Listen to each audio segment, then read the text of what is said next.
sir. Vice President, Central Zone AGFTC, CA Pratik Kaneria, Honorary Joint IT Secretary, ITBA, Advocate Anil Parikh, sir, and CA Rajendra Kabra, sir.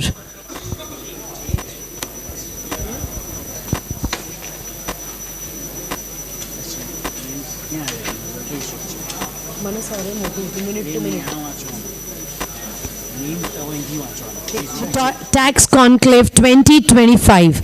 Your expertise and rich experience is surely going to be a boon at the conclave. I now request Co-Chairman Conference Advocate Dr. Kartikeya Shah sir to present Girish Ahuja sir a book.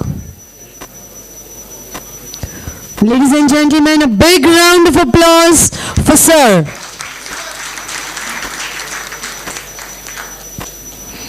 I now request Co-Chairman Conference Advocate Dr. Dhruven Shah sir to present a memento to Ahuja sir. Ladies and gentlemen, let's keep giving a big round of applause to sir.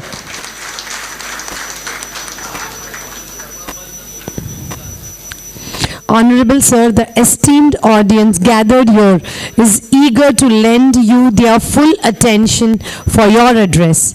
I request you to please come forward, sir. The stage is all yours. A huge round of applause for Dr. Girish Ahuja, sir.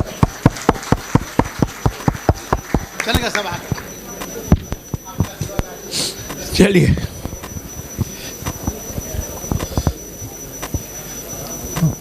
the two presidents who are not here at this moment because they have just gone. President of the Income Tax Bar Association, C.A. Sridhar Shah. President of All Gujarat Federation of Tax Consultants, C.A. Vishal Shah. Advocate, he has not been able to give the full name, so I'll have to read everything and then do it. Advocate Dr. Dhruven Shah, and then Advocate Dr. Kartik B. Shah, C.A. Ravi Shah, C.A. Sunil Shah, बीते number वो दिया अभी मैं पढ़ना पड़ेगा sir. Advocate Maslin Shah, C.A. Swayam Bhav sir. Then Advocate Sunil Shah, I have already said. C.A. Pratik Kaneria ji, Advocate Anil Parikh, and of course Madam Malhotra. Am I right? Yes, sir. Thank you. Ladies and gentlemen. Sir, have you seen the income tax bill? वो आप कहेंगे पिछला नहीं देखा act तो ये कौन सा देखना था. हमने इनकम टैक्स एक्ट 61 नहीं देखा तो what is there in income tax 20. Let me tell you the bill which we had given to them has not been taken into consideration. Reason is I asked the reason why have you not taken that. He says you had given us a new bill incorporating only 274 sections, whereas the section today is more than 550. And who will teach those the income tax to our department? Because everything will change. And then secondly, all the judicial decisions which are there already, they will also change. So it will be a very difficult position. Now they have not changed anything. Absolutely no change. The structure is the same. I'll tell you that. What have they done is, there were many sections in income tax which was outlived, which has no importance. It was already there. You remember those days, ATHH, ATHHA, ATHHB, ATHHC, ATHHD, ATHHE. There are so many sections. 150 sections were there in the Income Tax Act, which was of no use. They have abolished or they have omitted those sections from there. Today, if you look up, you will say there are only 298 sections in Income Tax Act. It's absolutely wrong. There are not 298 sections in the Income Tax Act. Because if you look up section 28 to 44, it is for business. 22, 27 for house property, 15, 16, 17 for salary, 45 from capital gain, 56 to 59 income from other sources. Yahi hai, sir. And if you wanted to bring any change in the income business, what could you do? 44, 44 capital A, 44 double A, 44 AB, 44 AD, 44 AE, भूल गए ADA, 44 B, 44 BB, 44 BBA, 44 BBB, 44 BBC, 44 BBD, ये sub section ही तो थे, all capital section. 35, 35A, 35AB, 35AC, 35AD, 35B, ये सारे section थे। 111A, 112, 112A, 115 capital A, AB, 115 AC, 115 AD, 115 AE, 115 AF, 115 AG, 115 AH, ये sub section ही थे। 115 B, 115 BA, 115 BAA, 115 BAB, 115 BAC, 115 BAD, 115 BAE, ये क्या section नहीं है? 115 B, BB, BBA, BBB, BBC, BBD, BBE, BBF, BBG, ये sub section ही थे। In section को सबको नंबर दे दिया गया, जो सेक्शन थे उनको एक नंबर दे दिया गया। देयरफॉर ऑब्वियसली नंबर बढ़ जाना था। 298 तो थे भी नहीं, मोर देन 550 थे। Now they are 536 section with 16 proviso. Section इतने हो गए, मुश्किल तो मेरी है, आपकी तो होगी। सारे सेक्शन याद थे, कागज कभी रखा नहीं है, कभी रखा कागज आज तक नहीं रखा है। अब उनको दोबारा याद करना पड़ेगा और इस उम्र में याद करना पड़ेगा। बहुत मुश्किल काम है सर, बहुत मुश्किल काम है। नाम बना हुआ था टैक्स गुरु, अब तो टैक्स गुरु कहाँ रह गए, अब तो पढ़ना पड़ेगा, टैक्स स्टूडेंट हो गए हम। फर्क पड़ गया सर, बहुत मुश्किल काम है। मैं ये नहीं कह रहा कि इसमें स्ट्रक्चर बदला है, लैंग्वेज सिंप्लीफाई की है, लैंग्वेज हैज बीन सिंप्लीफाइड। जितने प्रोवाइजो थे सबको सब सेक्शन बना दिया, प्रोवाइजो थे सब सेक्शन में कन्वर्ट हो गए, एक्सप्लेनेशन थी सब सेक्शन में कन्वर्ट हो गए, सब सेक्शन बढ़ गए, प्रोवाइजो हट गए, सब सेक्शन बढ़ गए, प्रोवाइजो हट गए, एक्सप्लेनेशन हट गई, प्रोवाइजो सब सेक्शन में आ गए, बन गए। लेकिन अब बताइए, सेक्शन वो ठीक है, 1, 2, 3 तो वही है, 4 भी वही है। जब आपका सेक्शन सैलरी का था 15, 16, 17, अब 15, 16, 17, 18, 19 हुआ। क्यों हुआ बताता हूँ।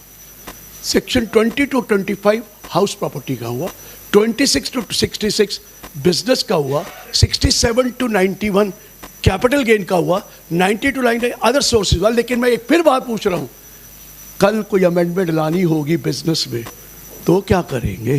फिर कैपिटल आएगा ही आएगा। एम आई राइट और रॉन्ग? क्योंकि 26 to 66 ब्लॉक हो गया है और 67 ऑलरेडी ब्लॉक्ड है, तो अगर कल कोई अमेंडमेंट आनी है तो कैपिटल तो आएंगे ही। तो पहले कहाँ से थे ये? 1961 एक्ट में शुरू में थोड़ी थे, ये तो हमारी मेहरबानी से हुए। अब राइट और रॉन्ग, जितने भी प्रोविजो डले हैं किसकी वजह से डले हैं? ये बैठे हैं प्रोफेशनल्स जो लूप होल करते हैं और लूप होल वो प्लग करते हैं, फिर वो लूप होल निकलता है, फिर वो प्लग करते हैं। तो ये मैं कह रहा हूँ, ये simplify for the time being है। और आप थोड़ा पढ़ने में जब जाएंगे तो थोड़ा इजी लगेगा पढ़ने में, क्योंकि पहले ब्रिटिश इंग्लिश थी, ना इंडियन इंग्लिश है। नॉट विद स्टैंडिंग लिखते थे, हमेशा घबराते थे ना, उसको कह दिया इररिस्पेक्टिव ऑफ। चीज तो वही है, इररिस्पेक्टिव ऑफ। जहाँ नॉट विद स्टैंडिंग वर्ड जहां भी था वहां लिख दिया इररिस्पेक्टिव ऑफ। जो 12 लाइन का कोई सेक्शन होता था, बड़े बड़े सेक्शन थे, अरे कभी फुल स्टॉप देना तो 8 लाइन के बाद 9 लाइन के बाद होता, उसको ब्रेक कर दिया। जैसे हम अपनी किताबों में ब्रेक करते हैं, तो इसके लिख के ABC, उसको ब्रेक कर दिया गया है। जो TDS है, जो हमारे 192, 193, 194, 194A, 193, BBB, C, D सारे सेक्शन है ना, सबको रेडी रेकनर बना दिया, एक ही सेक्शन दे दिया 393 और एक टेबल बना दी। आपके पास रेडी रेकनर में होता था ना TDS एट ए ग्लास, वही है TDS एट ए ग्लास। उठाया, सारे सेक्शन एक ही जगह लिख के, वो serial number, section, content, threshold limit, वो सारे एक ही जगह डाल दिए 390। TCS के 206 कितने जाता था, एक ही सेक्शन 394 कर दिया। सो मतलब ये है सिंप्लीफाई करने की कोशिश की गई है। I fully agree. मैं कहीं नहीं कहूँगा कि मेहनत नहीं है, लेकिन उनको ये डर था एक भी लाइन चेंज करी तो जो जुडिशियल प्रेसिडेंट से बने हुए जुडिशियल डिसीजन से वो बाइंडिंग नहीं होंगे। अब कुछ नहीं होगा। मेरी हालत देखिए, जब भी कोई केस कोर्ट करूंगा वहाँ पर तो वहाँ लिखा होगा सेक्शन 68, नाउ लिखूंगा in the present act, section बदलना पड़ेगा ना हर कोर्ट में, हर जगह जितने भी आपके प्रेसिडेंट वो जो केसेस है जो भी है सब में सेक्शन कोटेड होता है, अब उसके अगेंस्ट नया सेक्शन तो डालना पड़ेगा। So my I am trying to exercise, काम बढ़ गया हम लोगों का। एक खुशी भी है, हमारे क्लाइंटों को सेक्शन याद हो गए थे, हमारे को तो थे ही, अब आएंगे हमारे पास क्योंकि अब उनको भी सेक्शन याद नहीं होंगे। राइट और रॉन्ग, हमें तो पढ़ना पड़ेगा सर, आप लोगों को पढ़ना पड़ेगा ये तो, लेकिन टाइम लगेगा। कहाँ से 61 से आज तक 64 इयर्स हम लोग वही देखते जा रहे हैं। अब एकदम जब चेंज आएगा थोड़ी मेहनत तो करनी पड़ेगी, ये तो पक्की बात है। So what I am trying to explain, अब मैं थोड़े से सेक्शंस को आपको डिस्क्राइब करता हूँ। नहीं, पहले तो ये बताइए, ये जितनी भी अमेंडमेंट आई है फाइनेंस बिल की सब उसमें है, जो भी अमेंडमेंट ये फाइनेंस बिल में आई हुई है, फाइनेंस बिल 25 सबकी सब उस इनकम टैक्स बिल में है, ये मत समझिए कि नहीं है। और किसी ने सोचा था कि ये 7 लाख का 12 लाख हो जाएगा? Anybody thought? कभी सोचा था 7 का 12 हो जाएगा? हमने लिख के भेजा था, जान के लिख देते सर 7 को प्लीज लेके टू 10 लाख, ये सोचकर 8 हो जाएगा, 9 हो जाएगा, हमें क्या पता 12 लाख हो जाए। कभी सोचा था sir? Did you ever think of that? अरे एक सैलरी आदमी अगर सीए भी जाता है तो 6 लाख 7 लाख 8 लाख 9 लाख का पैकेज हो जाएगा। पैकेज इतना ही होता है, 9 लाख का पैकेज, बहुत बड़ा। अलग लो नॉर्मल पैकेज 6 to 9 लाख होता है। He doesn't have to pay any tax. Even 2-3 साल तरक्की करेगा तो भी नहीं होगा, क्योंकि 12,75,000 माफ है उसके केस में। 12,75,000 काफी अमाउंट है। 1 लाख से ऊपर। मैं यहीं आया था, पहले तो इंस्टीट्यूट के लिए आया था, फिर वो सारे इंडस्ट्रियलिस्ट आए थे यहाँ पर, तो मैं दोबारा आया था यहाँ पर। तो मैंने उनसे पूछा कि आपके यहाँ कितने % लोग हैं जो 1 लाख से कम कमाते हैं? कहते 70%। तो 70% को तो टैक्स ही नहीं देना है। They don't have to pay any tax. I'm telling you 12 lakh. अरे सोनिए 1.5 करोड़ का टर्नओवर कर लीजिए, 8% 12 लाख होता है। 1.5 crore turnover and you don't have to pay any tax. 2 crore turnover if you are doing check business. कितना? 12 लाख माफ। कमाल हो गया। ये जो वो ट्यूशन क्लासेस, कुकरी क्लासेस, समझ गए ना? अरे हमारे यहाँ तो ब्यूटी इतनी नहीं है जितने ब्यूटी पार्लर की इनकम दिखाते हैं। अब राइट और रॉन्ग? मोदी जी ने एक ही झटके में सबको अमीर कर दिया। 7 lakh will go to 12 lakh. तो जीडीपी बढ़ गया, कंट्री का जीडीपी बढ़ गया सर, और कंपनी में सारे अमीर हो गए। इंडिया में 12 लाख सब अमीर हैं। आप बात को समझ रहे हैं? इससे कभी सोचा था? एक चार्टर्ड अकाउंटेंट लॉयर तो चलो 24 लाख की भी दिखा दे ग्रॉस रिसीट, तो 50% 12 लाख ही तो है, उसको कौन सा जीएसटी का लेना है? 24 lakh gross receipt, you don't have to pay any tax. और सीए होगा, अगर शुरू करता है 20 लाख भी दिखा दे, 60% दिखा देगा, 12 लाख हो गया, कोई टैक्स देना? सर कमाल हो गया। You don't have to pay tax on a gross receipt of 24 in case of advocate, और gross receipt of 20 इसलिए कर रहा हूं क्योंकि हम जीएसटी से नीचे रहना चाहे तो। आप तो जीएसटी में जाना नहीं है, तो आप तो ऐसे चले जाएंगे। So 20 lakh 60% you show। वो बेचारा वो गोलगप्पे वाला मारा गया, समझ गए ना? उसको क्या पता था यूपीआई की पेमेंट में 40 लाख तो यूपीआई की पेमेंट से ज्यादा था उसका। अरे भाई कम ले, हमारे मोदी ने इतना डिजिटलाइजेशन कर दिया कि फंस गया। वो कहते हैं 40 तो तेरा यूपीआई से, बाकी कितना है? ये तो तू जीएसटी रजिस्ट्रेशन क्यों नहीं? जीएसटी रजिस्ट्रेशन क्या जरूरत है? अगर 40 से नीचे रखेंगे, 30% टैक्स दिखा 30% दिखा देंगे तो कुछ नहीं होगा। 12 लाख Everyone will show 12. मुझे किसी ने कहा सर ये तो बड़ा नुकसान हो गया कंट्री को। मैं किस बात का नुकसान हो गया? 8.8 करोड़ रिटर्न गई है लास्ट ईयर। 5.5 में एक पैसा टैक्स नहीं दिया किसी ने, not a single penny tax. तो अब भी थोड़ी देना है, 12 कर देना, टैक्स थोड़ी देना है। So there is a problem. थोड़ा सा प्रॉब्लम आएगा सैलरी वाले के केस में, क्योंकि वो 7 के ऊपर टैक्स देते थे, अब 12 के ऊपर टैक्स नहीं देंगे। लेकिन वो भी तो क्या कर लेते थे, HRA सारा बोगस, और डोनेशन, सैलरी वाले डोनेशन देते हैं और तो कोई देता भी नहीं है।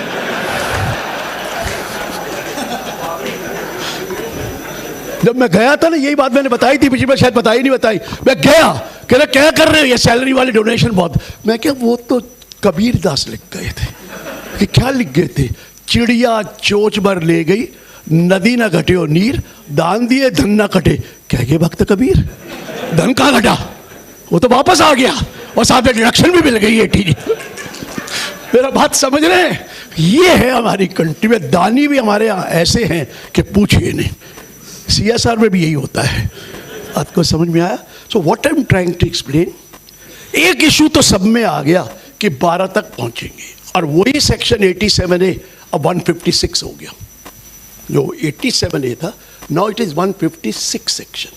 Same language, everything. लैंग्वेज में थोड़े बहुत सिंप्लीफिकेशन कर लिया होगा, लेकिन क्योंकि प्रोवाइजो नहीं डालना है तो सब सेक्शन ही डालेंगे ना, प्रोवाइजो नहीं है, बस वो कर दिया।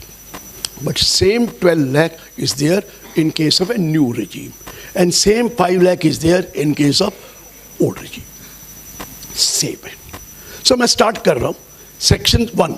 हर एक्ट का section 1 यही होता है। This act may be called Income Tax Act 2025। वो 5 ये आएगा जो Income Tax Act 2025। It is applicable to whole of India. Same as other price provided, it is applicable from 1st April 2026। ये section 1 में होता है हमेशा। यहाँ पर 6 लिखा है, इसको बारे में बताऊंगा। पहले वर्ड असेसमेंट ईयर और प्रीवियस ईयर होता था, अब वो असेसमेंट ईयर प्रीवियस ईयर नहीं रहा। There is only one section tax year. Section 3 जो प्रीवियस ईयर था, उसका नाम रख दिया सेक्शन 3 टैक्स ईयर। सेक्शन 2 बताऊंगा, वो डेफिनेशन है। सेक्शन 3 कहता है tax year. Tax year is 12 months period. Tax year यानी period of 12 months। Tax year is a 12 months period commencing on the 1st April of the financial year। First 12 months period commencing on 1st April of the financial year। अपने आप हो गया अप्रैल to मार्च, 12 महीने का period अप्रैल से शुरू होगा, तो वो टैक्स ईयर होगा। इसे टैक्स ईयर कह दिया। अब वो कोई नहीं है असेसमेंट ईयर, टैक्स ईयर। अब था वहां पर वो लिखा था previous year of a newly set up business, और कंटिन्यूशन में था, और any source a new source of income which has come into existence shall be the period commencing from the date of setting of the business और date when the new source of income came into existence and would end on 31st March next following. ये लिखा जाता था, उसको break कर दिया। However, in case of a newly set up business or profession, A, in case of a newly set, अब दूसरे को और कहा था नीचे, और B, in case a new source of income has come into existence, the tax year will be A या I, the period commencing when the new business or profession is set up and would end on 31st March। उसी तरह B में भी लिख दिया a new source of income coming to existence from that date on the end of the financial year. मतलब उसको break कर कर ए बी कर कर सिंप्लीफाई करने की कोशिश की है, वही 3। क्लियर हुआ? Tax year. अब प्रीवियस ईयर वर्ड नहीं, टैक्स ईयर। असेसमेंट ईयर है ही नहीं, क्योंकि जब अब tax year, income of A tax year will be tax in the next financial year. Income of दिक्कत क्या होती थी, ये हमने भी सजेस्ट किया था। देखिए, जब भी चालान भरते थे वो गड़बड़ हो जाती थी, कोई प्रीवियस ईयर का डेट डाल देता था, कोई असेसमेंट ईयर डाल देता था। अब तो चालान भरना है तो टैक्स ईयर का ही तो भरना है, और टैक्स ईयर तो वही होगा। So there will be no confusion at all. और GST में भी तो यही है, तो ये टैक्स ईयर कर दिया। सेक्शन 2 में पहले डेफिनेशन होती थी, अभी भी डेफिनेशन है। पहले 250 तक डेफिनेशन थी, 50 नहीं था, 229, 229A, 229B, 229C ऐसे लिखा था ना कैपिटल वाले। अब 112 डेफिनेशन हो गई सेक्शन 2 में। पहले एग्रीकल्चर इनकम सेक्शन 21A में आता था, अब एग्रीकल्चर इनकम 2 सब क्लॉज 5 में आता है। पहले एसएससी 27 में आता था, अब 211 में आता है। पहले ब्लॉक ऑफ एसेट 211 में आता था, अब वो आएगा 217 में आता है। पहले चैरिटेबल पर्पस सेक्शन 214 में आता था, अब 222 में आ रहा है। पहले ये व्हाट यू कॉल, ये क्या कहते हैं, चैरिटेबल पर्पस नहीं, कैपिटल एसेट, सॉरी, 214 में आता था। कैपिटल एसेट 214 में, 222 में। चैरिटेबल पर्पस 215 में आता था, अब 223 में आ रहा है। पहले आपके पास डिविडेंड जो आता था 2/22 में होता था, अब 2/30 में हो गया। ऐसे आपको नंबरिंग बदल गए। 240 में हुआ है, 2/40 में। थोड़ी थोड़ी गलती हो सकती है, 2 मिनट लगाएगा, दिमाग लगाना पड़ेगा। 240 में हो। पहले इनकम की डेफिनेशन 224 में थी, अब 249 में हो गई। पहले पर्सन की डेफिनेशन 2/31 में थी, अब 2/77 में हो गई। पहले short term long term capital asset 229A में था, और long term capital gain 229B में था। अब लॉन्ग टर्म कैपिटल एसेट 266 में, और सेक्शन 2/66, और लॉन्ग टर्म कैपिटल गेन 267। पहले short term capital gain 242A में होता था, short term capital asset 242B short term capital gain होता था। अब 101 और 102 में section 2/101 short term capital asset is an asset which is held by the SSC for not more than 24 months। वही है 24, नीचे वो लिख दिया। फिर उसमें आता था however in these cases, वो सारा। अब क्या लिखते थे? शॉर्ट टर्म कैपिटल गेन, वो लिखते थे 242B में, is a gain arising from short term capital asset, ये लिखा जाता था। Long term capital gain 229B is a gain arising from long term capital asset. फिर लिखा जाता what is long term capital? Long term capital is one which is not a short term capital asset. वो अभी भी वही है, अभी भी वही है, सेक्शन बदले, नंबर ऑफ सेक्शन है change, but it is still there in the same language, कोई चेंज नहीं है। अरे इतना भी चेंज नहीं है कि जो 1032 में माइनर की इनकम का 1500 मिलता था, अभी भी 1500 ही है। ये सोच के चलना, अभी भी 1500 ही है, चेंज नहीं हुआ है, कोई चेंज नहीं। हमारे यहाँ तो वही है। जब मैं पढ़ता था, जब आप पढ़ते थे, जब जूनियर पढ़ते थे, हम लिखते थे children education allowance is exempted the rate of ₹50 per month per child for a maximum of 2 children. यही था ना, मेरे ज़माने में भी 50 था, आपके ज़माने में भी 50 था। 50 की तो एक कॉपी भी नहीं आती है। लेकिन कब मैं 67 में MCA किया, 62 में BCom ज्वाइन किया, तब भी 50 रुपये पढ़ते थे, और जो अब वाले पढ़ते तो भी 50। हमारे CA में सवाल भी आता था, children education allowance ₹100 per month for 3 children, कितना माफ होगा? ये एग्जाम में सवाल आता था। अरे इस साल 50 रुपए क्या चीज़ है भाई, क्या कर रहे हो? देखिए सवाल, क्योंकि हमारे इंस्टीट्यूट को टॉर्चर करने की बहुत आदत है। इतना हमें टॉर्चर कर रखा है CA वालों को कि अभी भी सपने आते हैं कि हम फेल हो गए।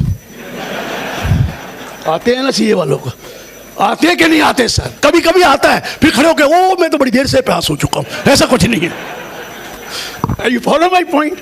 So मेरा पॉइंट है, ऐसी सी चीजें डाल के क्या करनी। लेकिन इन्होंने छोड़ा नहीं, ओल्ड रजीम भी अभी रखी है। क्यों रखी है मुझे नहीं समझ आया। अगर ओल्ड रजीम हटा देते तो कम से कम 75% सेक्शन खत्म हो जाता, लेकिन अभी still there, it is still there. So what I am trying to explain, जो 242 जो होता था ट्रांसफर 2/47, कहाँ था ट्रांसफर 2/47? कौन सी होगी? 2/109। वो सब कुछ डाल दिया वहां पर, जो भी डेफिनेशन पीछे चैप्टरों में थी सब बात मिल गई। सो 3 सेक्शन हुए, 4 charge of section. What was the section 5? Scope of total income. अभी भी वही नाम है, स्कोप ऑफ टोटल। पहले 5(1) in case scope of total क्या होगा? इन case of a resident of India, income received in India, deemed to be received in India, accrue or rise in India, deemed to accrue or rise in India, accrue or rise outside India। उससे जगह लिख दिया however in case of a not ordinary resident, income accrue or outside India shall be taxable only when it is from a business controlled from India or a profession set up in India। यही लिखा था वहाँ भी, यही वहाँ लिख दिया, उसका B क्लॉज हटाकर सीधा ऊपर डाल दिया। In case of non-resident received in India, deemed to be received in India, accrue or rise in India, deemed to, खत्म, सेव किया। सेक्शन 6 क्या होता था? Residential status. पहले होता था 6(1) रेजिडेंशियल इंडिविजुअल, अब पहले लिखता है residential will be distributed as under. 6(2) individual. पहले क्या होता था? Individual is set to be resident in India if he has been in India for a period और पीरियड अमाउंटिंग, ऐसे लिखते थे ना, पीरियड और period amounting to all 182 days in the relevant previous year or having been in India for 365 days more in the 4 previous year immediately preceding the relevant year and it was in India for 60 days or more. वही language है, language बदल दी, concept वही है। Individual is set to be resident in India if he has been in India for a total period of 182 days। पीरियड और पीरियड नहीं लिखा, टोटल पीरियड ऑफ 182। सिंपल ही हो गया ना जरा, पीरियड और पीरियड अमाउंटिंग टू ऑल ना लिखकर अमाउंटिंग टू ऑल को टोटल पीरियड ऑफ 182। फिर लिखा है in the has been in India for 60 days और more in the tax year, in the tax year, and in the 4 preceding tax year he was in India for 365 days। पर क्या लिखा? has been in India for a cumulative period of 60 days and cumulative period of 365 days। cumulative means a period और period aggregating to, तो cumulative word कर दिया, simplify हो गई language, लेकिन कॉन्सेप्ट कोई चेंज नहीं है, वही वर्ड। फिर होता था उसके नीचे होती थी explanation 1, a citizen of India who leaves India for the purpose of employment abroad, the condition number 2 supra shall be substituted by 182 days। ऐसे लिखते थे, उसको बदल दिया। अब कोई एक्सप्लेनेशन नहीं है। Subsection 3, in case of a citizen of India who leaves India for employment outside India, the second condition will not be applicable। तो एक ही बात हो गई, वो सब्स्टिट्यूटेड लिखने की जरूरत नहीं है, second condition will not be applicable. फिर आता था in case of a person who is Indian citizen of India और a person Indian origin who makes a visit to India the period of 60 days shall be substituted by 182 days। वो वही रखा। फिर एक और क्लास डाल दी, however when his total income is less than 50,000 more than 15 lakh then that period will be 120 days। चीज़ वही डाली है। पहले 6(1) एक डीम्ड रेजिडेंट था जो liable to tax outside India नहीं है और इंडिया में 15 लाख से ज़्यादा इनकम है, उसे डीम्ड रेजिडेंट जैसे दुबई वाले, उसको सेक्शन 6(6) में डाल दिया। हमारा HUF जो 6(2) में होता था अब 6(9) में है। कंपनी की डेफिनेशन 6(3) में होती थी, वो 6(10) में है। तो वो जारे जो प्रोविजन वगैरह है वो सब सेक्शन बन गए ना 6(10) में। अदर के लिए 6(11) में। जो हमारा नॉट रेजिडेंट होता था, नॉट ऑर्डिनरी रेजिडेंट 6(6), वो 6(15) हो गया। सो माई पॉइंट इज सारे प्रोवाइजो, सारे एक्सप्लेनेशन उस सेक्शन 6 में सब सेक्शन के फॉर्म में आ गए। सो चेंज नहीं है सर, लैंग्वेज में थोड़ा सिंप्लीफिकेशन है बट चेंज नहीं है। और मेरे से CCIT साहब सोचते थे कि आप चैरिटेबल ट्रस्ट के पहले डिस्कस करेंगे, तो उन्होंने बनाया होगा साथ में बैठ के। मैंने कहा मैं नहीं करूँगा, क्योंकि ज़्यादा क्या फ़र्क पड़ा मैं बाद में बताऊँ, पर मेरी रिपोर्टिंग वहाँ जाती है तो इसलिए मैंने बोला नहीं उनको। मैंने कहा जाइए आप। तो मेरा पॉइंट ये है, ये सेक्शन 6 है। 7 क्या होता था सर पहले? Income deemed to received in India और डीम्ड टू, वही है। एक सेक्शन 9 भी होता था, वो जो पार्टनर के लिए डिसोल्यूशन और वो ट्रांसफ़र, उसको सेक्शन 8 कर दिया, लैंग्वेज सिंप्लीफाई करके 8 कर दिया। एक 9 होता था बिजनेस करेक्शन, होता था ना, अभी भी सेक्शन 9(1) में बिजनेस करेक्शन और capital asset situated in India और है। लेकिन बिजनेस कनेक्शन के बाद 10 पेज थे सेक्शन 9 में एक्सप्लेनेशन के साथ, ये बताने के लिए वो सिग्निफिकेंट इकोनॉमिक प्रेजेंस क्या होती है और बिजनेस करेक्शन क्या होता है। उठाकर सीधा पीछे कर दिया 3 पेज, जिसमें शेड्यूल 1 में, जिसको पढ़ना वहाँ पढ़ लो, हमारे यहाँ तो इतना ही बात है। मतलब शेड्यूल 1 में पूरी की पूरी वो जो एक्सप्लेनेशन सी वो सब डाल के, नंबरिंग डाल के शेड्यूल 1 में चली गई, वो वहाँ हो गई। ठीक है सर, ये सेक्शन 9 हो गया। 9A खत्म हो गया, वो इधर आ गया। पहले सेक्शन 10 कौन सा होता था? Income which do not form part of total, है ना था? नहीं, एक सेक्शन 5A था हमारे पास कि वो जो जहाँ पोर्टुगीज सिविल कोड लगता है तो उसमें apportionment of income between the spouse होती है। हाँ, हमारे जो गोवा में जो पोर्टुगीज सिविल कोड लगता है ना, वहाँ जो भी इनकम कमाई जाती है हस्बैंड वाइफ में डिवाइड होती है, स्पाउसेस में डिवाइड होती है। वो 5A था। उसको 10 बना दिया, ताकि एक ख़त्म करना था तो कोई सेक्शन तो देना था 10। अब सेक्शन 10 सेक्शन 11 हो गया। कितनी थी हाइट में? इतनी हाइट में थी, कुछ नहीं। 10 में लिखा ये वाली इनकम एग्जेम्प्ट होगी। कौन सी होगी? जो schedule 2, schedule 3, schedule 4, schedule 5, schedule 6, schedule 7 में सारे के सारे पीछे ले गए, सब पीछे ले गए। फ्रंट लाइट, बैक हैवी, पूरे के पूरे वो जो थे सब शेड्यूल 2 पर्सन के हिसाब से, एलिजिबल पर्सन के हिसाब से, इंस्टीट्यूशन के हिसाब से सब डाल दिए। जो होता था सेक्शन 1023C 3IAB, वो यूनिवर्सिटी एजुकेशन होली फाइनेंस और substantially finance with the government, 3IAC hospitals, फिर सेक्शन 1023C 3IAB वो 5 करोड़ वाले एजुकेशन इंस्टीट्यूशन, 3IAD 5 करोड़ वाले मेडिकल, इनको रखा है। लेकिन ये शेड्यूल 7 में डाला हुआ है कि वो बार ये वाले 5 करोड़ वालों को कोई नहीं करना, हाँ रिटर्न भरनी पड़ेगी, वो वहाँ लिख दी है। क्लियर है सर? ये इन्होंने यहाँ से हटा दिए। सबसे अच्छा जो करा, आपको याद होगा 1023C IV होता था, VVI, वो पिछले साल हटा दिया था, लेकिन 11, 12, 13 चैरिटेबल ट्रस्ट का होता था, और उसमें पता नहीं कितने सब सेक्शन। चैरिटेबल ट्रस्ट को नए सेक्शन दे दिए गए 332 से लेकर 353, 332 से 3 वहाँ चला गया चैरिटेबल, बैक में 332 सिंप्लीफाई किया, वही पूछ रहे, लेकिन वो पीछे चला गया 332 से लेकर 353। ये चैरिटेबल ट्रस्ट के सेक्शन यहाँ से हट गए। पहले सेक्शन 13 होता था पॉलिटिकल पार्टी, 13 होता था इलेक्टोरल ट्रस्ट, उनको सेक्शन 12 कर दिया, दोनों को कंबाइन कर दिया, पॉलिटिकल पार्टी, इलेक्टोरल ट्रस्ट। उसमें कंडीशंस होती थी, वो सारी कंडीशन शेड्यूल बैक में कर दी, शेड्यूल 15। वहाँ जाकर देखो कंडीशंस क्या है, यहाँ से हटा दिया, ये 13 किया। अगला होता था सेक्शन 14, कौन सा? हेड्स ऑफ इनकम, उसका नाम सेक्शन 13 कर दिया। अगला होता था 14A, को जो एग्जेंट इनकम होते, एक्सपेंस डिसअलाउड होते थे, उसका 14 कर दिया। अब आया सैलरी, 15, 16, 17 था। क्या था सर?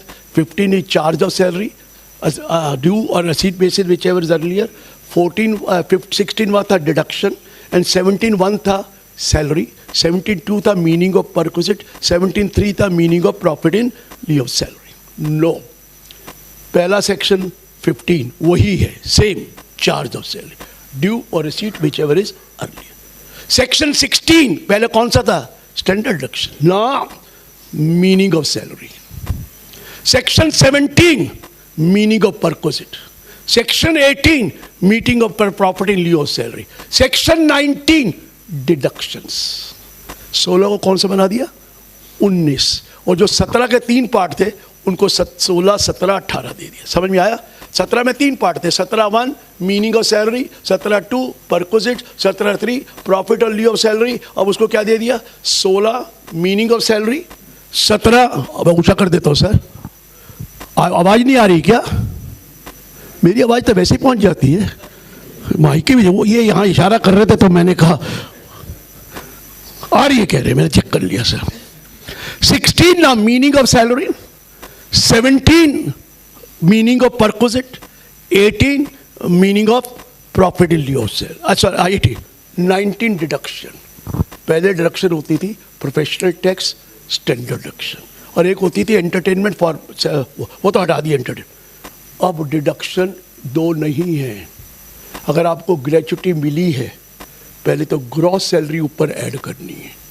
आपको वॉलंटरी रिटायरमेंट के पैसा मिला, ऊपर करना है। लीव इनकैशमेंट मिला, ऊपर टोटल लेना है। रिट्रेंचमेंट कंपनसेशन मिला, जितने भी एम्प्लॉय को ये मिलते थे सब के सब ऊपर लेने हैं, और 19 सेक्शन में डिडक्शन नीचे दिखानी। अब एग्जेम्पशन नहीं है, डिडक्शन है। Are you getting my point? Gratuity मिला आपको 15 लाख, 20 लाख, 40, जो भी मिला, पहले ग्रॉस सैलरी में लो, फिर नीचे उसकी डिडक्शन लो। वो कंडीशंस वही हैं, कंडीशन वही है 10-10 की जो थी, बट नाउ वो नीचे 19 सेक्शन में डाल दी गई। वो रिट्रेंचमेंट कंपनसेशन 19 सेक्शन में डाल दी गई, लीव इनकैशमेंट 19 सेक्शन में डाल दी, पेंशन, कम्यूटेड पेंशन मिलता था ना, वो 19 सेक्शन में डाल दिया गया। मतलब जितने भी सेक्शन 10 में एम्प्लॉय को एग्जेम्पशन मिलती थी सेक्शन 10 में, they have been taken to gross में डाल दिया, और नीचे आपको सेक्शन 19 में डिडक्शन दे दी। क्लियर हो गया सर? बाकी लैंग्वेज नहीं है, वही है। पहले से हाउस प्रॉपर्टी होता था 22 टू 27, अब हाउस प्रॉपर्टी स्टार्ट हो रहा है 20 से, दो इधर कर दिए। वही section 22 income from house property, वही लिखते थे 22 में भी इनकम फ्रॉम हाउस प्रॉपर्टी, अब 20 में लिखते। डिटर्मिनेशन ऑफ एनुअल वैल्यू अब सेक्शन 21 हो गया, पहले 23 था। डिडक्शन पहले कौन सा था? 24, अब क्या हो गया? 23। 24 कौन सा हो गया? प्रॉपर्टी ओन्ड बाय को ओनर्स, ये वो 26 होता था। 25 डिडक्शन मैंने कहा 22, 23 वो है एरियर्स और रेंटर वो, और 25 इंटरप्रिटेशन जो 27 होता था, खत्म। 26 से लेकर 66 सेक्शन बिजनेस को चले गए। पहले 43B कौन सा सेक्शन होता था? 43B, अब हो गया 30 सेक्शन में 43B डाल दिया सारा 30। जब 44AD होता था, 44ADA होता था, 44AE होता था, 44AD, 44ADA, 44AE, उसका सेक्शन डाल दिया 58 और एक टेबल बनाई, तीनों वहाँ डाल दिए। समझ में आ गया? पहले बिजनेस, दूसरा ट्रांसपोर्टर, तीसरा प्रोफेशनल। कहाँ डाला? 58 में। पहले ऑडिट 44AA होता था, अब वो 66 हो गया। नंबर बदल गए, 62 और 44AB होता था, 63 हो गया। नंबर बदल गए, लैंग्वेज नहीं बदली है, थोड़ी सिंप्लीफाई जरूर हो गई। अब नंबर याद करने पड़ेंगे सर, सब सेक्शन याद करने पड़ेंगे। पहले तो वही याद रहता है, अभी तक कंपनी लॉ भी पुराना ही याद रहता है। अभी कई बार याद आता है ना, अनलर्न करना बहुत मुश्किल होता है। Learning is easier, unlearning is very difficult. वही 44AB याद आएगा, वही 44AA याद आएगा, आएगा कि नहीं आएगा? है ही नहीं, अब है ही नहीं। 62 और 63 हो गया है, अब है ही नहीं वो। पर वो जितने 44A, B, BB सब खत्म हो गए, नंबर डल गया उनको। तो याद करना पड़ेगा सर, चीज़ें वही हैं, कोई फर्क नहीं पड़ा है, बट सेक्शन बदल दिए और बदल कर 66 तक चले गए। कैपिटल गेन कहाँ से शुरू होता था? 45, उसमें 45(1) होता था, 1A होता था, 1B होता था, 45(2) होता था, 2A होता था, 45(3) होता था, 45(4) होता था, 44(5) होता था, 44(5A) होता था, 45(6) होता था, फिर 46, ऐसे था ना। अब 45 वाले सेक्शन को 67 सेक्शन दे दिया। 67 पहले वही है 67(1) जो 45(1) है, फिर 45(1)A था, उसको 66 दे दिया। सॉरी 45(1)A को 66, sorry I am very sorry, उसको दे दिया सेक्शन 47 सब सेक्शन 2, 45(1)A को 2 and 3। फिर 45 वो होता था 1B, वो जो इंश्योरेंस कंपनी का यूलिप का, उसको 67 वो दे दिया। फिर 45(3) होता था, सॉरी 45(2)A, उसको 67 दे दिया। फिर वो आ गया 45(2) जो कैपिटल, वो जो converter capital asset into stock in trade या क्या कैसा, वो भी 45(2) था, अब 67(6) है, उनको बढ़ा दिया। 45(5)A होता था, 40 वो सब 45(5)A 13, 14, 15 सेक्शन में चला गया। 46 16 में चला, ये तो 47 में आ गया सब सेक्शनों में। पहले सेक्शन 67 हो गया जी। 67 के बाद वो 46 होता था लिक्विडेशन ऑफ द कंपनी, वो 68 हो गया, 68 कर दिया। 67 के बाद 68। 45(1)B होता था, वो जो यूलिप वगैरह का, वो 69 कर दिया गया। फिर 40 फिर कौन सा होता था? 47, 46 के बाद 47 सेक्शन ही आना ना, 47 को अलग नंबर दे दिया 69। 47A, वो सारे सेक्शनों को उन्होंने बदल दिया। अब 54 भी है, 54 82, 54B 83, 54D 84, 54EC 85, 54F 86, 54G 87, 54GA 88, G भी खत्म 88 हो गया। 54H 89, 89 H आ गया, वहाँ 89 चला गया। फिर 90 सेक्शन 55 होता था एडजस्टेड कॉस्ट वगैरह, और होता था वैल्यूएशन ऑफ 55A। ये लाकर आपके सेक्शन 71 कर दिए, सॉरी 67 से लेकर 91 कर दिए। सारे सेक्शन वही हैं सर, नंबर अलग दे दिया गया है सर, कोई चेंज नहीं आया। लेकिन सबसे बड़ा चेंज जो मैं अभी जान के नहीं किया, वो सैलरी उसमें हाउस प्रॉपर्टी में किया है। हाउस प्रॉपर्टी में डिटर्मिनेशन ऑफ एनुअल वैल्यू होती थी ना सेक्शन 23 में, और उसमें होता था if there is house which is vacant for whole year और part of the year, whole year और पार्ट ऑफ द ईयर, उसमें लेते थे annual value shall be the annual rent और the actual rent whichever is higher. यहाँ बदल दिया only actual rent received और रिसीवेबल, वो नहीं लेना एनुअल रेंट, सिंप्लीफाई हो गया। बहुत अच्छा किया। अगर 2 महीने का किराया है तो 2 महीने का किराया ले लो ना, उसकी मार्केट वैल्यू क्यों देखते हो, मार्केट रेंट क्यों देखते हो? 6 महीने आया तो 6 महीने का जो एक्चुअल रेंट है वो ही मानी जाएगी। सिंप्लीफिकेशन हो गया, नो डाउट एग्रीड, वहां सिंप्लीफिकेशन कर दिया, एक्चुअल रेंट रिसीव्ड और रिसीवेबल। पहले होता था higher of the two, annual rent और actual rent whichever is higher. अब ये, और वो जो अभी किया था वो तो डालना ही था कि अगर आपके पास 2 घर हैं, दोनों घर में एक में रहना जरूरी था। अगर आपका अहमदाबाद में घर है तो अहमदाबाद में रहना जरूरी था, otherwise you had to give a reason that you are employed elsewhere और carrying on your business a profession elsewhere. तो हम कहते थे सर हमें रहना तो जरूरी है, लेकिन IIM में है यहाँ पर इंस्टीट्यूट ऑफ मैनेजमेंट, वहाँ पर प्रिंसिपल भी वहाँ रहते हैं, प्रोफेसर भी वहाँ पर रहते हैं, रात को 11 बजे भी क्लास लगती है। उनका घर अहमदाबाद में ही है लेकिन रहना उनको वहाँ पड़ रहा है। तो आप कहते हैं एम्प्लॉयड एल्सवेयर थे, नहीं यही है। वो कहते थे deemed to be let out. मिनिस्टरों के बच्चे, मिनिस्टरों के पीए कहाँ रहते हैं? चीफ मिनिस्टर का पीए कहाँ रहता है? उनके वही बंगलों में ही रहता है, उनके अटेंडेंट सारे वहीं रहते हैं। वो कहते हैं तुम्हारा रहना जरूरी है अपने घर में, बीवी रहना नहीं जरूरी। जिसके घर का नाम है उसका रहना जरूरी होता है। नाम के साथ कोई भी रह ले वो अलग बात है, फैमिली रह ले अलग बात है, लेकिन law must be occupied by the assessee for his residence. अब वो कह रहा, मेरी वाइफ कहता ना आपका रहना जरूरी है, ये बड़का था। अब देखिए पुलिस वाले पुलिस स्टेशन में ही मोस्टली रहते, फायर वाले फायर स्टेशन में ही रहते हैं। अब लिख दिया for any reason you could not occupy, तो हम इसको डीम टू लेट आउट नहीं माने। अच्छा किया, और वही चीज इसमें आई जानी थी, वो तो कोई दिक्कत है ही नहीं। सर चलिए 56, 57, 58, 59 जो होता था वो आपके 92, 93, 94, 95 हो गए, कोई चेंज नहीं है। Income from other sources, deduction which are allowed, deduction which are not allowed, deemed profit, वो सारे सेक्शन आ गए।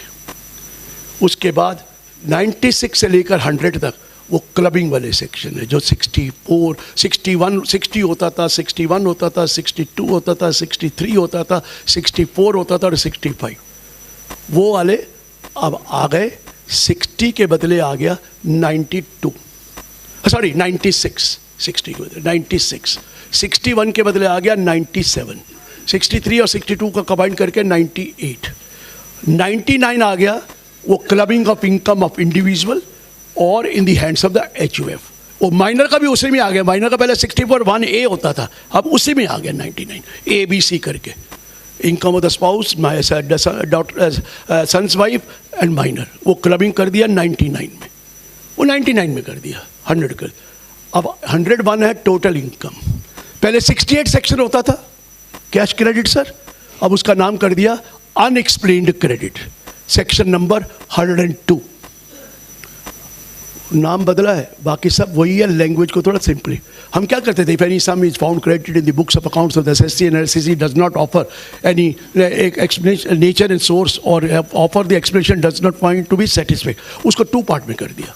If there is any amount sum found credited in the books of account of the SSC, and A, the SSC does not offer any explanation of the nature or source, B, offers an explanation, पहले B नहीं था, combination, offers an explanation which the opinion of the AO is not satisfactory, such sum shall be deemed to be the income, वही है, break कर दिया, क्योंकि वो लंबी लैंग्वेज थी, उसको 2 पार्ट में कर दिया।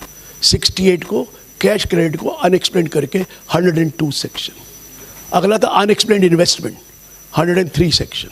अगले 2 सेक्शन कंबाइन कर दिए, अनएक्सप्लेन्ड एसेट्स, मनी बुलियन और इन्वेस्टमेंट नॉट फुल्ली डिस्क्लोज, उसको इकट्ठा कर दिया, और वो 60 कितना मैंने बोला था अभी, 102, 103, 104। अनएक्सप्लेन्ड एक्सपेंडिचर 105, और वो हुंडी 106, 107 कि ये जो टैक्स लगेगा वो 115 BB में लिखते थे ना, अब 195 में लगेगा, सेम है 60%। 195 सेक्शन हो गया, 115 BBE, 115 BB कौन सा सेक्शन हो गया? मैं बताऊं क्या, चेंज तो कुछ है ही नहीं ना, सिर्फ सेक्शन उठाकर वहाँ ले गए, ठीक हो गया। ये सारे अब आया सेटअप एंड कैरी फॉरवर्ड। पहले होते थे सेक्शन 70 से लेकर 79 तक, अब 108 से लेकर 121 तक है। 79 सेक्शन, 108 से लेकर 121। पहले कब होते थे? 70 से लेकर वही है, intra head, inter head, carry forward सब वही है, लेकिन वहाँ ले गए। क्लियर है सर? ये कहाँ तक हुआ है? 121। 122 जो सेक्शन 80 होता था, 80A 80B, वो वहाँ पर ले गए। 123 से लेकर 154 तक 80C थे 80U आ गया। 80C to 80U। रुक जाइए, 80 TTA था, 80 TTB था, 10,000 और 50,000, उसको कंबाइन करके एक सेक्शन बना दिया। 80U भी है, वो लास्ट वाला है 154, लेकिन 80 TTA TTB 153 हो गया। मतलब सारे सेक्शन वही हैं, 80C, 80CCD, 80 सब सेक्शनों को उन्होंने नंबर दे दिए। और वो कहाँ पर, और लैंग्वेज थोड़ी बहुत चेंज है, बाकी वही है। कहाँ तक पहुँच गए हम? 154 तक। 55 जो सेक्शन 86 होता था रिबेट वाला, और 87A सेक्शन 156 हो गया। ये सेक्शन डाले 157, वो हो गया 89 सेक्शन रिलीफ, वो 89 सेक्शन। मैं क्या बताऊँ, सेक्शन तो सारे आपको पता है, सिर्फ नंबर ही तो बता रहा हूँ मैं, नंबर ही तो बता रहा हूँ। क्या वो एक ही सेक्शन 89 चल रहा है, वही चल रहा है। अब 90 होता था डबल टैक्सेशन रिलीफ होता था, 90 होता था जहाँ पर दो कंट्री नहीं है, अथॉरिटीज़ हैं, और 91 होता था यूनिलेटरल रिपील। उन दोनों को मिलाकर इकट्ठा कर दिया 168 169, ये सेक्शन कर दिए। आपको यहाँ से जाते रहना। अब आइए 195 115 BB है, 196 111A वाला है। 196 कौन सा है? 111A short term capital gain, क्या नंबर डाल दिया? 196। 197 112 long term capital gain. 198 112A 198। 199 section 115BA, वो जो 400 करोड़ का टर्नओवर से ज़्यादा ना हो तो 25% लगेगा। 200 115BAA, 201 115BAB, सब वही है लैंग्वेज। थोड़ा उसको चार्ट बना दिया, वो चार्ट बना दिया, ये 15 ये 22 ये है ना, वो डाल दिया, वो ये 115BAB। 115BAC जो इंडिविजुअल अचीव के लिए, वो 202 हो गया। 115BAD 203 हो गया। 115BAE 204 हो गया। अब मैं बताऊं क्या, ये न्यू बिल कह रहे पढ़ाओ, न्यू बिल है तो वही, सिर्फ सेक्शन ही तो बदले हैं। ये सेक्शन बदलकर वहां ले गए 204। उसका क्या होता था, उसका रिटर्न का 139, सारी उम्र लड़ते रह गए 139। अब उसका नंबर 263 हो गया। पैन का नंबर 139A था, उसका नंबर 262 हो गया है, 263। वो जो होता था टैक्स रिटर्न प्रिपेयरर 139B, वो 264 हो गया है। वो जो वो करते थे हम वेरिफिकेशन 140 में, वो 266 हो गया। जो वो करते थे सर, तो कौन सा भूल गया मैं, 263 रिटर्न, 264 वो TRP, 265 130 वो 40 वही, 266 वो जो self assessment, 267 tax on updated return, tax on 268 142 है। जो 142 था वो 268 हो गया। 142A था वो 269 हो गया। और जो आपका प्रेमी 147 ऑनवर्ड्स है, वो आपका 269 से शुरू हो गया। जो सर्च के केसेस थे वो 292 से लेकर 272 से लेकर 301 हो गए। वो जो 158B, 115BA, 115BB, 115BC, 58BC, वो सारे 292 से लेकर 301 हो गए। वो उधर ले गए शेयर, पूरे के पूरे शेयर वहाँ ले गए। ये जो आपके आया रेक्टिफिकेशन का 154, अब 287 हो गया। कहाँ से याद करेंगे, सारी उम्र 154 ही करते रहे, सारी उम्र 154 करा है, 287, अब कैसे याद रहेगा। उसके बाद 155 288 हो गया। सर बड़ा मुश्किल होने वाला। नोटिस और डिमांड हमें 156 ही आता है, अभी तक तो यही पढ़ते थे 156, तो बदल गए सब सेक्शन। मुझे बताइए मैं करूँ क्या, मुझे कहते नहीं पढ़ा, मैं क्या पढ़ाऊँ। या तो अलग अलग सेक्शन करेंगे तो लैंग्वेज तो वही है, तो आप या तो कोई टॉपिक एक ले ले भाई, चलो आज कैपिटल गेन है तो मैं सेक्शन को 207 में करें, लेकिन ये कर रहा है उन्होंने 536 सेक्शन जो कर दिए वो इसी तरह बने और 16 चैप्टर। आपको ये बता दिया 80C था ना, उसको 123 डाला है ना, उसमें कितनी आइटमें होती थी 80C में, सब की सब पीछे शेड्यूल में डाल दिए। शेड्यूल 15 में 80C की सारी आइटमें आप वहाँ देखो, यहाँ जब इतना भारी हो गया था हटाओ पीछे ले जाओ। सिंप्लीफाई तो हो गया शुरू में पढ़ने का, लेकिन जिसको जरूरत होगी फिर वहाँ जाएगा और वहाँ पर वो शेड्यूल देखेगा 15। मैं ये कह रहा हूँ कि ये आपके सामने जो मैंने चीज़ पे आप चैरिटेबल 332 335 हो, ये सारे सेक्शन जो बिल में आए हैं सर, इनको करने, ये मैंने एक ओवरऑल ओवरव्यू दिया है। ओवरव्यू के बाद लैंग्वेज को कैसे चेंज किया मैंने आपको बताया। जो लंबी लैंग्वेज थी उनको ब्रेक कर दिया, AB डाल दिया, जो प्रोवाइजो थे सब सेक्शन में कन्वर्ट हो गए, जो कोई अमाउंट चेंज नहीं हुआ है, जो एग्जेम्पशन थी वही है। 115 BAC में जो 4 लाख आया है वो आजकल 202 में आ गया, वो तो वही है, सेम है, कोई फर्क नहीं है। 202 लास्ट ईयर क्या था, अब क्या होगा, वही शेड्यूल होगा बाद में, शेड्यूल पार्ट 1 पार्ट 2 पार्ट 3 वही शेड्यूल है पीछे, आप देखेंगे तो। सो मेरा पॉइंट ये है कि इन्होंने सेक्शन को सिंप्लीफाई करने की कोशिश की है, अरेंजमेंट कुछ अलग कर दिया है, जहां भारी नजर आया पीछे की तरफ ले जाओ ताकि वो थके नहीं, शुरू में ही तोड़ के छोड़ यार, क्योंकि पहले 1023C में 24 प्रोवाइजर तो थे, कई पागल हो जाता था, ये उसमें आया है। मैं ये बता रहा हूं कि ये इनकम टैक्स बिल अब सेलेक्ट कमेटी को गया है, लेकिन कोई चेंज नहीं होना है। 1 अप्रैल 26 से वही आएगा, सारे प्रोविजंस वही हैं, सिर्फ नंबर बदल गए, थोड़ी लैंग्वेज में चेंज आ गया। चेंज बस यही आया, 80C में 80CCD होता था, वो जो पेंशन स्कीम, उसमें एम्प्लॉय कंट्रीब्यूशन में डिडक्शन मिलती थी, एम्प्लॉयर की भी मिलती थी। एम्प्लॉय कंट्रीब्यूशन को 80C में डाल दिया, ऊपर ले जा, और एम्प्लॉयर को 80CC2 में डाल दिया। पर इतने ही किया, वो नीचे से ऊपर ले गए और वो है। सो आप जब पढ़ेंगे ना तो आपको लगेगा यार ये तो वही चीज़ है, लेकिन टेस्ट बदल गया थोड़ा इसका, सेक्शन इतने बदल गए कि अब क्या करेंगे ये मेरे समझ में नहीं आ रहा। अब मैं आपको ये कह रहा हूँ कि जो आपने अभी सेक्शन किए थे फाइनेंस बिल के, पास हो जाएगा 2-4 दिन में, वो सब के सब सेक्शन वहाँ पर इनकॉर्पोरेट हो चुके हैं। अब देखिए, जब 12 लाख सैलरी तक माफ़ है तो 70% TDS का काम खत्म हो गया 192 में।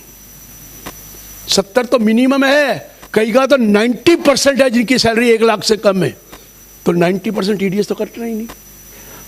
No TDS to be deducted, क्योंकि जब 12 लाख से कम है तो TDS, और सैलरी का 1275 है तो TDS किस बात का कटना है, तो काम खत्म हुआ। वो बाकी भी तो थ्रेश होल्ड लिमिट बढ़ा दी 193 194, वो थ्रेश होल्ड क्यों बढ़ाई कि इन्फॉर्मेशन हमारे पास 2 रुपये की भी है, डिविडेंड 5 रुपये भी मिलता है वो भी है, तो 5 का 10 कर दो तो क्या फ़र्क पड़ेगा। वर्कलोड कम हुआ और कुछ कम नहीं हुआ। बहुत कम लोग हैं जिनके पास 10,000 का डिविडेंड एक कंपनी से आता है, तो इसलिए तो वर्कलोड कम हो गया ना, अदरवाइज TDS तो वही है। हाँ, सेक्शन बदल दिए और सेक्शन बदल कर एक चार्ट बना दिया, TDS एट ए ग्लास, बोला ना 393 सेक्शन है, सैलरी का 392 है, 192 को 392 कर दिया, 393 किसको किया, ऑल सेक्शंस, उसको 1 2 3 4 कर दिया, instead of 193 194 194A 194B 194BB, वो सबको एक ही चार्ट बना दिया, पूरा आखिर तक वही चार्ट है। चार्ट देखो, उसको TDS काट लो, क्लियर हुआ सर। बाकी कंप्लायंस का एक बना दिया, स्टेटमेंट्स का एक बना दिया सेक्शन, तो सेक्शन शॉर्ट कर दी। ये TDS में किया उन्होंने। एडवांस टैक्स वैसे ही है, नंबर बदला, एडवांस टैक्स तो देना ही देना है, लेकिन एडवांस टैक्स अपनी फाइनेंशियल ईयर में देना है, फॉर द असेसमेंट ईयर नहीं, फॉर द टैक्स ईयर। वही 15 जून 15 सितंबर 15 दिसंबर 15 मार्च ही है फॉर द टैक्स ईयर, मतलब टैक्स ईयर का एडवांस टैक्स देना है। और वो पहले भी यही देते थे, अब भी वही देना है। अब वो फाइनेंशियल ईयर मतलब प्रीवियस ईयर असेसमेंट वर्ड नहीं देखना, अब टैक्स ईयर की बात करनी और कोई चेंज नहीं है सर। अब मैं ये है, आप कुछ पूछना चाहते पहले वो पूछिए और फिर मैं कुछ और बातें बताऊंगा। आप जो पूछना चाहते पूछिए। 148 मत पूछना, वो नहीं बताता मैं, वो कई बार बोल चुका मैं। 148 37 नहीं बताऊंगा।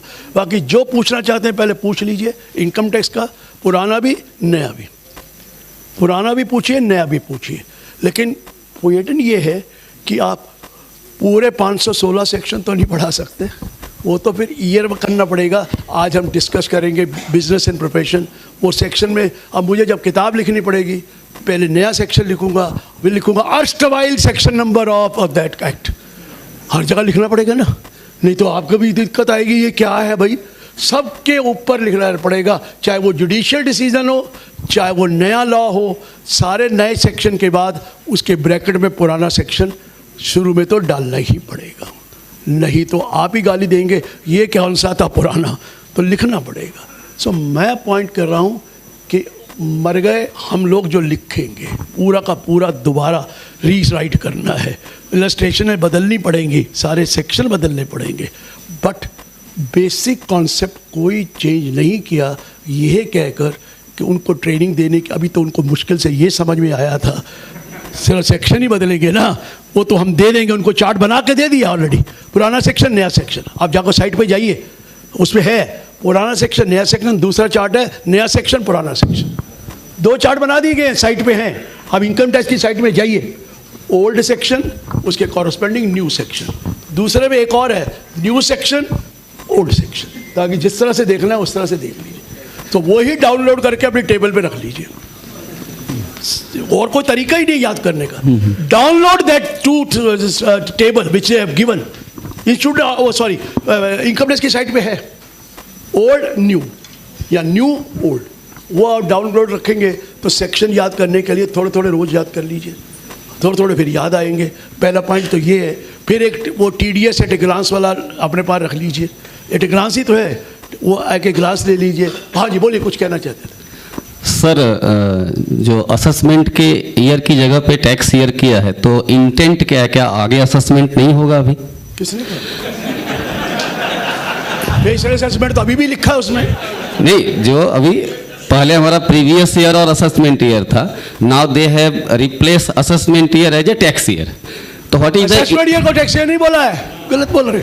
प्रीवियस ईयर को टैक्स ईयर बोला, असेसमेंट ईयर को रिमूव कर दिया। Previous year tax year income will be taxable in the financial year, next financial year.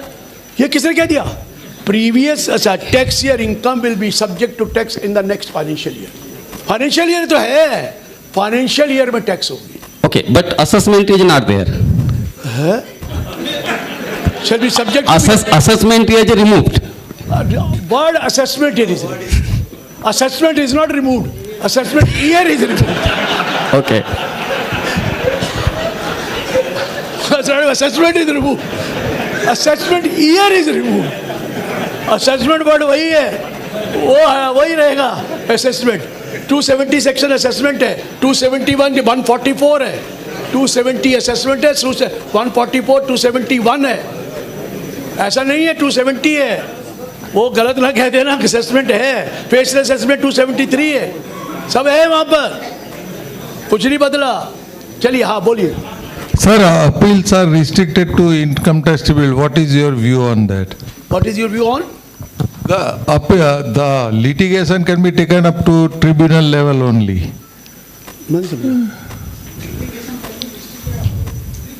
सारे तक टॉप तक है, कोई चेंज ही नहीं, अपील उसी तरह है। हाई कोर्ट सुप्रीम कोर्ट वो सब कुछ वही है, 263 भी है 264 भी है, कुछ चेंज नहीं हुआ सर। Okay. एक्सपेक्ट मत करो, कोई चेंज नहीं किया एक लाइन भी। 263 वहीं पर है, 264 भी वहीं पर है, ये सोच के चलिए। ये कभी ITAT के बाद ऊपर है ही नहीं, ये कहाँ से है? ITAT तक फैक्ट का है, लॉ का तो जाता ही है वहाँ पर। नहीं नहीं नहीं सर, बिल्कुल गलत, कोई चेंज नहीं। हाँ जी Sir, there are some transitional provisions. So, if we claim refund, if we claim refund for financial year 25-26, and interest on the refund will be naturally accrued in 26-27, that is in the tax year. So what will be the impact? Which section will be applied? Maybe the new. अब अगर आपने refund claim करना है तो 263 में return भरना जरूरी है। पहले होता था सेपरेट रिटर्न फॉर्म 30 भरा जाता था, अब वो वहां पर रिटर्न भरेंगे, वो लिखा है। If you want to claim refund, you have to file return on the 263. But for the financial year 25-26. 25-26. Sir वो असेसमेंट ईयर 26-27 अभी भी है। असेसमेंट ईयर क्या बात कर रहे हो सर? वही बात कर रहा हूँ कि असेसमेंट ईयर 26-27 का मैं रिटर्न फाइल कर रहा हूँ। 2 होंगे, tax year, assessment year. Correct. पर उससे अगले साल सिर्फ टैक्स ईयर होगा, असेसमेंट ईयर नहीं होगा। बट उसका इंटरेस्ट नेक्स्ट ईयर में आएगा। हाँ, तो क्या हो गया? तो दैट विल बी कोई प्रॉब्लम सर, आप थोड़ा सा मिस्टेक कर गए जी। ये जो फाइनेंस बिल 2025 आया है, ये असेसमेंट ईयर 26-27 से है, ठीक है ना? अगले साल प्रीवियस ईयर के बदले टैक्स ईयर वर्ड यूज हुआ है, बस खत्म हो गया। और वो टैक्स ईयर वर्ड यूज हुआ, उसका वो ये अप्लीकेबल होगा फ्रॉम टैक्स ईयर का अगले फाइनेंशियल ईयर से ये आएगा। इसलिए कोई चेंज नहीं है सर। अगले साल हम 2 वर्ड पढ़ेंगे, assessment year 26-27 which is for previous year 25-26 and tax year 26-27 which is the previous year basically। और कोई चेंज नहीं है। लेकिन इस साल की किताब सब रखेंगे, इनकम टैक्स एक्ट भी रखेंगे, क्योंकि लास्ट है ये, अगला तो नया आएगा ना। और लास्ट अपडेट सबको चाहिए होता है कि भैया 1961 का एक्ट हमें चाहिए, तो वो रखेंगे आप, क्योंकि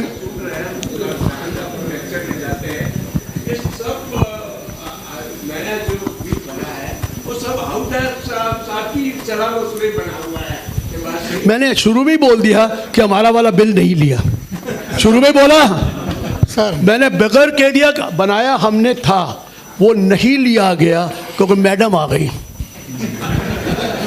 अगर जेटलीज होते तो आता, मैं पहले बता दूं। अब इनको ये आया कि इतने ऑफिसर्स की ट्रेनिंग कैसे होगी, सारा पूरे सेक्शन बदल जाएंगे। अब ट्रेनिंग की जरूरत नहीं है, उनको एक चार्ट दे दिया गया है कि ये वाला चार्ट है और ये देख लेना, बाकी प्रोविजन वही है। You follow my point? कोई नहीं, उनके 2 चार्ट पकड़ा दिए कि देख लेना, और साथ में लैंग्वेज तो पढ़ ही लेगा, हल्की बिल्की लैंग्वेज में फ़र्क है और कुछ नहीं। हाँ जी सर। सर 112A में 20% टैक्स किया, जबकि न्यू रिजाइन में 5%, 10%, 15% टैक्स है नॉर्मल, तो ऐसा क्यों हायर रेट? हायर रेट क्या है? Short term capital gain will be tax at 20%। तो ठीक तो है। तो पहले तो मेरा नॉर्मल पहले भी ऐसे ही था। सब पहले जब 5% के 15 नहीं लगता था क्या? बोल रहा हूँ ऐसा क्यों? ऐसा क्यों? स्पेशल रेट में जब 30 होता है तो 15 क्यों देते हो? 30 होता नहीं, जब 30 है तो 15 दो, जब 5 है तो 5 ले लो, ये नहीं होगा। Special rate is only special rate. अगर बिलो टैक्सेबल इनकम है तो रिड्यूस देते हैं सर, वो 4 लाख से नीचे, 4 लाख से नीचे। सुनो 4 लाख से नीचे। एक मिनट बताता हूँ सर, सुन लीजिए। अब आपका सवाल भी जवाब देता हूँ। ये यहाँ शेयरबाजी बहुत होती है ना, यहाँ दिक्कत बहुत है गुजरात में। आ रहा हूँ। देखिए, लास्ट ईयर भी बिल्कुल करेक्ट आया था कि स्पेशल रेट पर आपको 87A नहीं मिलेगा। आप लोगों ने गलत इंटरप्रिटेशन किया था। वहाँ लिखा था if you compute your income under 115 BAC on A you will not be entitled to. लेकिन लोगों ने उसको गलत ले लिया, क्योंकि 5 जुलाई तक वो ओल्ड चला रहा, वो क्या कहते हैं, वो ओल्ड सॉफ्टवेयर चल रहा था, और कईयों ने उसको क्लेम कर लिया। बाद में आप हाई कोर्ट से जीत भी गए हैं, पंजाब से बॉम्बे हाई कोर्ट से बिल्कुल गलत जीते हैं। वो नहीं मिलना चाहिए। वो सुप्रीम कोर्ट में जाए ना जाए, को 1 ही साल की प्रॉब्लम है, अगले साल तो प्रोवाइजो डालकर बिल्कुल क्लियर कर दिया है कोई स्पेशल। सुनिए सर, क्यों? आप पहले भी देखिए, जब भी स्पेशल रेट होता था उसमें ये रिलीफ नहीं मिलता था, वो 5 लाख वाले में मिलता था। 7 लाख वाले में नहीं मिला। मैं सुनाऊं क्यों हुआ। जब ये 7 लाख आया और 5 लाख आया तो मैं लेक्चर दे रहा था डिपार्टमेंट में। मैंने कहा सर ये देखिए, 7 लाख पे टैक्स 0 है, उसमें कितना मिलता है? 25,000 रिबेट है, 100% 7 लाख, और मेरी इनकम 7 लाख 1,000 है तो 1,000 है। ठीक है ना सर?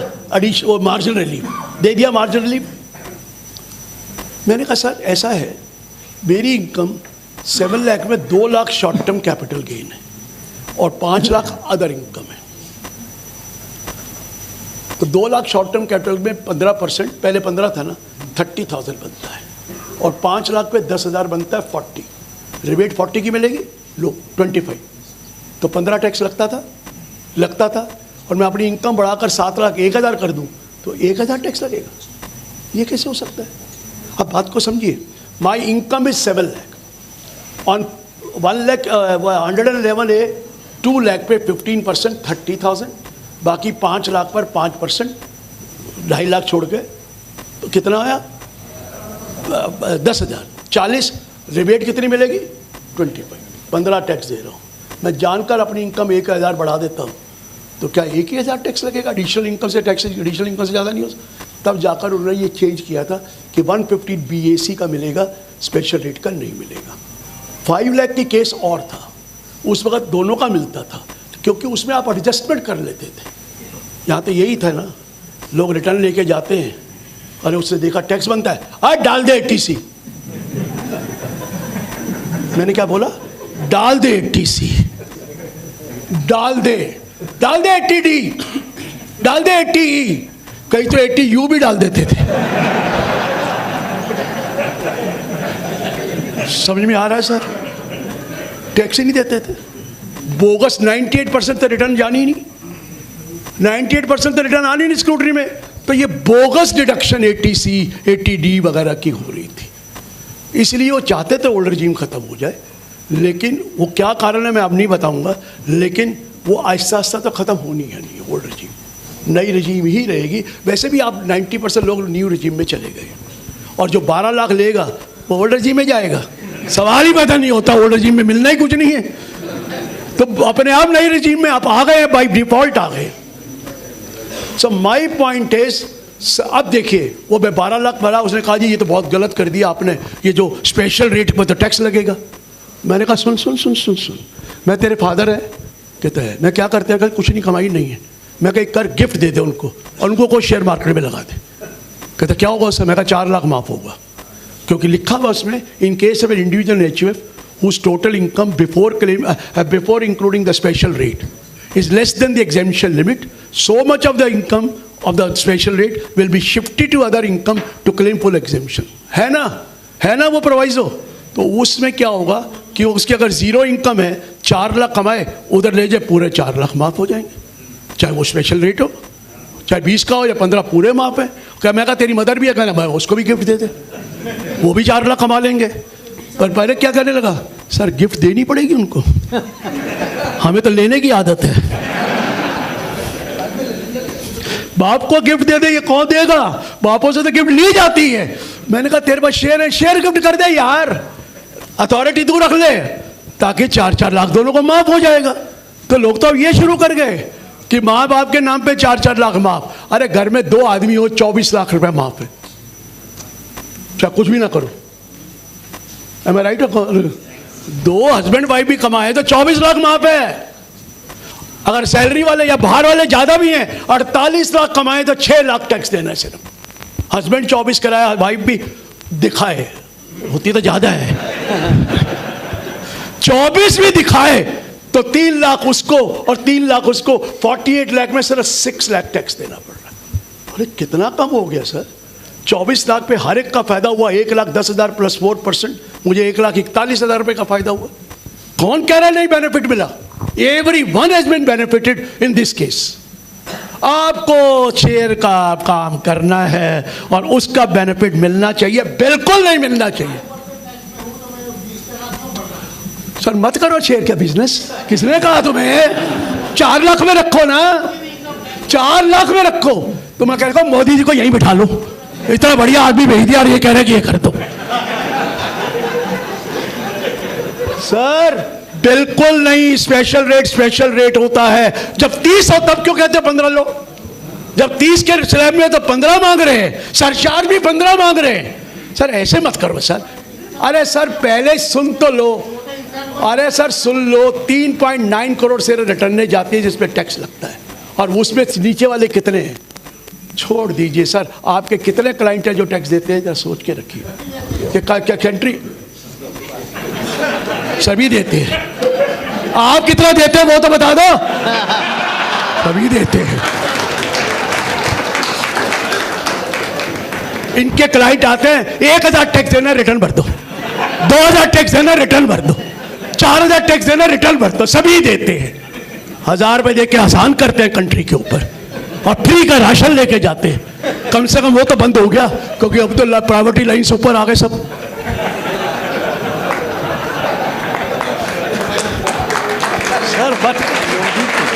सर मत करो, गलत है। इस कंट्री में टैक्स देने में जान जाती है और जब बाहर जाते हैं तो हाथ जोड़ के देते हैं। ये क्या तरीका है? टैक्स तो देना पड़ेगा, टैक्स तो देना पड़ेगा। कंट्री चलानी है तो टैक्स देना ही पड़ेगा और कोई ज़्यादा नहीं है। हमारे ज़माने में, आपके ज़माने से मैं सीनियर हूँ, 97.5% इनकम टैक्स था 1 लाख के ऊपर। उसके बाद जोड़ो तो कैपिटल वो था, वेल्थ टैक्स था, गिफ्ट दो तो गिफ्ट टैक्स था, खर्चा करो तो एक्साइज और सेल टैक्स था, और मरते थे तो स्टेट ड्यूटी टैक्स था। तब चोरी करने का फायदा था। अब क्या करना है ही कितना, मैक्सिमम 30% भी है, वो भी 24 लाख से ऊपर। सर ऐसा तो नहीं चाहिए, टैक्स तो देना पड़ेगा। और भगवान करे और इनकम हो, मैं और टैक्स दूंगा। नंबर 2 का पैसा काम नहीं आता है, या आप खुद बिगड़ोगे या बच्चे बिगड़ेंगे। नंबर 1 का आपके बच्चे यही कहते हैं, हमारे से ये काम नहीं होगा। आपके मतलब क्लाइंट हो गए, हम बाहर चले जाएंगे, लेकिन हम नंबर 2 नंबर 1 नहीं कर सकते। सारे ये शुरू हो गए हैं, सारे क्रेडिट कार्ड से पेमेंट करते हैं, तो उनको वाइट ही चाहिए सर। ये नहीं है कमाओ 5 करोड़ और ड्राइंग दिखाओ 50,000 रुपये महीना। क्या है सर? मत करवाओ, क्लाइंटों को बोलो सीधे हो जाओ। मैं तो 100 चूहे खा के बिल्ली हज को चली गई है, आपने 99 खाए तो एक खा लेना। वक्त बदल गया सर, वक्त बदल गया है। एक एक इंफॉर्मेशन आपके बारे में उनके पास है, एक एक। और जितने गुजराती बाहर जाते हैं वहाँ पर वैट क्रेडिट जरूर लेते हैं, लेके दिखाओ, यहाँ पर पकड़े जाओ। वैट क्रेडिट लेते हैं स्टेशन एयरपोर्ट पे आके, अरे वैट क्रेडिट ये तो मिल जाएगा, अरे और सामान खरीद लो। पूरी इंफॉर्मेशन आएगी वैट क्रेडिट की। यहाँ पर कितनी बार कंट्री से बाहर गए उसकी इंफॉर्मेशन उनके पास है, पूरी इंफॉर्मेशन है। How much you have travelled, पूरी इमिग्रेशन लिंक कर दिया है। और जो 2000 नोटिस आए हैं दुबई से, वो जो नंबर 2 के पैसों से प्रॉपर्टी खरीदी, वो तो कहोगे अहमदाबाद से ले ले, वो ले जाएंगे कैश यहाँ से, आधा चेक आधा क्या है, वहाँ जाके वो पूरा लिख लेते हैं। उनको कहता हमारे लिए नंबर 2 क्या होता है। और वहाँ से नोटिस पकड़े, 6 इंटेलिजेंस ऑफिसर सीनियर वहाँ बैठे हुए हैं दुबई में इसी चीज़ को देखने के लिए। सर वो वक्त बदल गया है, ये डिजिटलाइजेशन वर्ल्ड है। नहीं करना गलत काम, हम कमा लेंगे, गलत काम नहीं करेंगे। हम तो नहीं करेंगे, आपको करना करिए, मैं तो नहीं करता ना। बोल दिया उसको।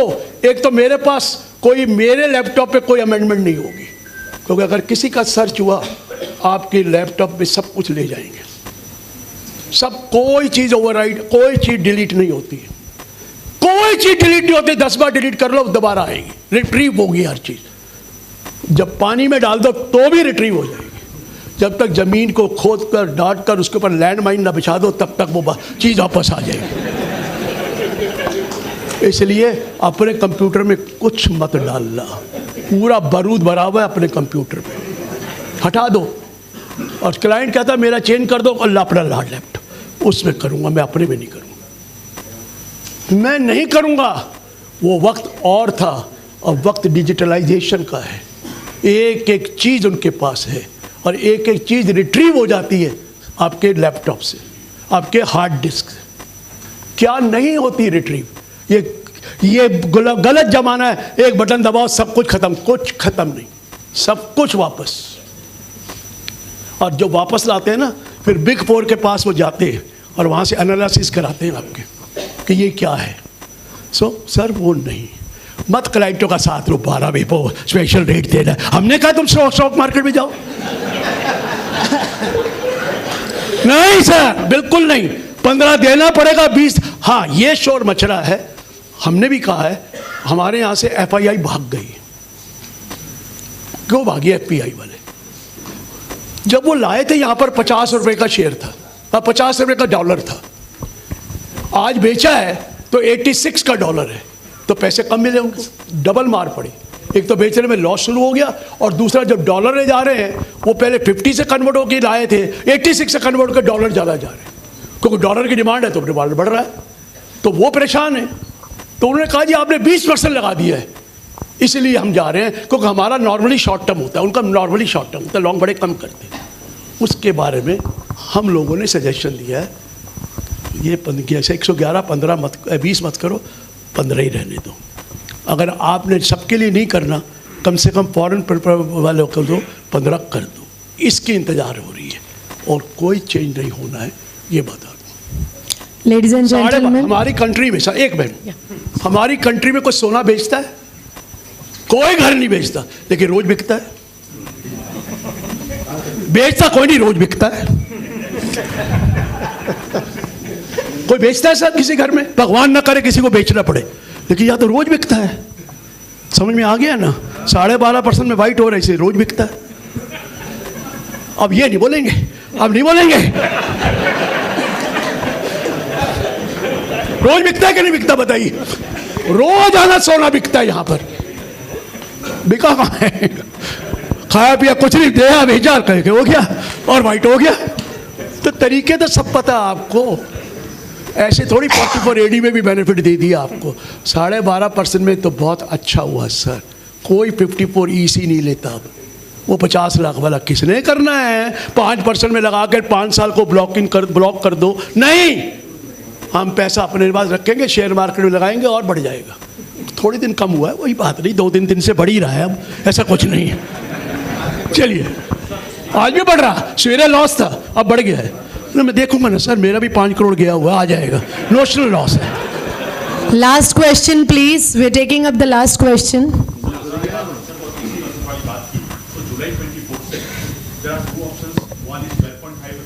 Only for land and building, and only in case of individual HF and resident. Yes, and 20% for the with indexation. मैं 20% with indexation में जाता हूँ, तो मेरा capital gain naturally कम आता है। Obviously. और 54 भी होल्ड से लो। 54 इसी बॉन्ड में मुझे जो लेना है, तो बॉन्ड में with indexation के बेनिफिट के साथ ले सकता हूँ। क्यों नहीं ले सकते? Who stops you? Who stops you? 54 भी तो ले सकते हो। मैं यही पूछ रहा हूँ, 54 ओल्ड रेट से लगाऊं क्या नए से लगाऊं? अरे मैंने 5 करोड़ की चीज बेची है, 1-2 करोड़ रुपया है, तो 3 करोड़ लगाना है कि 2 करोड़ इंडेक्स करके 3 करोड़ के 2 लगाना है? 115 डाल दिया सेक्शन में वहां पर कि भाई वो 112 में लिखा transfer which takes place before 23rd after 20, वो तो ठीक हो गया। अगर आपने पहले बेचा हुआ है तो 20 लगेगा, 12.5 नहीं लगेगा। आपने को जब अलाउ कर दिया कि आप इंडेक्सेशन करके देखें, तो कैपिटल गेन कैसे निकलेगा जब तक 54 ना ले लोगे या 54 EC ना ले लोगे? कैपिटल गेन तो निकालना है, तो इसलिए तो लेना पड़ेगा मेरे हिसाब से। और इसी बात को मैं चार कर रहा हूँ, सर्कुलर देने में डर रहे हैं, वो सर्कुलर देने में डर रहे हैं, लेकिन बात मेरी मान रहे हैं कि ये वही होगा। कहते क्या करें, लास्ट मिनट में आया था, हमने तो कहा था हटा दो, अलाउड है only for land and building. फिर भी 5 साल देख के क्या करोगे यार? चलिए चलिए चलिए सर, आज लास्ट है, मैं एक और दे दो, सीनियर आदमी, senior. Yes, yes, yes, sir. Sir, 87 is called rebate. 87A. 87 is, sorry. Rebate means discount, vatav, etc. Is it considered to be a rational one, considering basic exemption is only 4 lakh, and if income exceeds rupees 12 lakh, it relates back to 4 lakhs. Why they are not increasing the basic exemption? एक minute sir, एक minute. अगर वो सीधी 12 कर देंगे ना, तो मेरे जैसे आदमी बहुत खुश होंगे। मुझे उस पर भी टैक्स देना पड़ता है, वो तो फिर देना नहीं पड़ेगा। सर गवर्नमेंट का लॉस होता है, रेवेन्यू लॉस होता है। हमारा तो 4 से शुरू हो जाएगा ना, 15 लाख वाले का 4 से शुरू होगा ना, तो बेनिफिट मिलता है ना। हमने गरीबों को फ़ायदा देना है, सभी को देते, ऊपर तक नहीं देंगे। आपकी इनकम ज़्यादा है, आप कैसे ले लेंगे 12 लाख माफ? क्यों लेंगे? 4 लाख माफ लेंगे, 5% देंगे, फिर 5 देंगे, 10 देंगे, फिर 15 देंगे। हम अमीरों को नहीं छोड़ना चाहते, एक लेवल है 12 लाख, उनको माफ कर दिया है, अदरवाइज 4 ही रहे। और बिल्कुल ठीक decision. Sir, rebate is rebate. No, rebate is not rebate. Rebate is up to a certain income. Up to a certain income. No, I don't agree.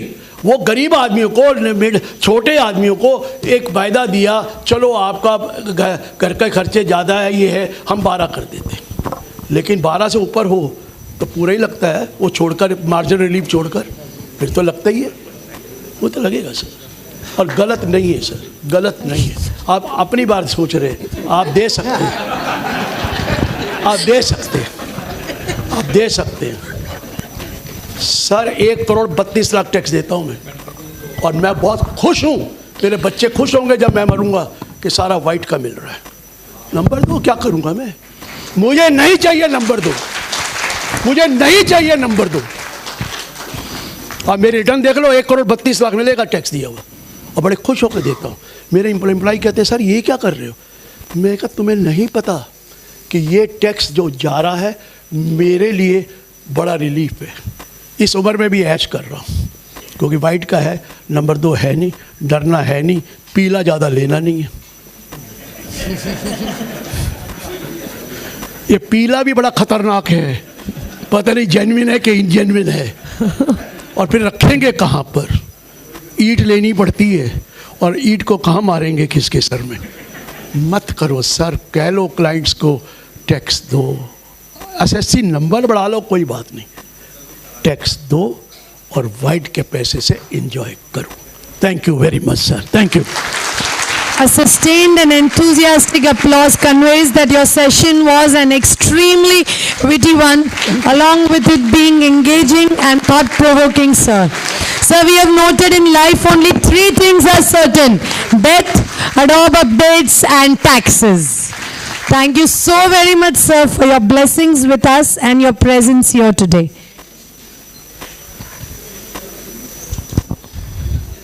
At this junction, I would request Dr. Girish Ahuja, sir, to felicitate the dignitaries on the dais for their hard work and dedication at the hands of our eminent speaker, C.A. Girish Ahuja, sir. Please facilitate with a memento, beginning with Advocate Dr. Dhruven Shah, sir.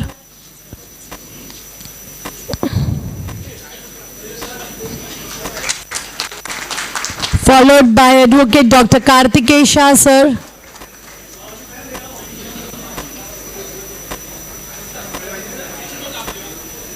And Advocate Sunil Shah, sir.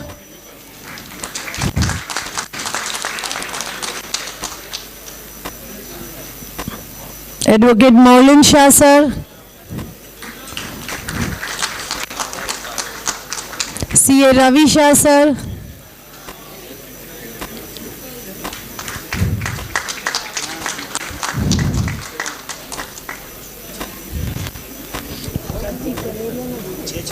Okay. C.A. Pratik Kaneria, sir.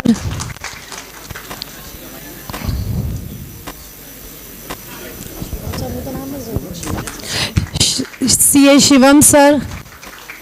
कौन था?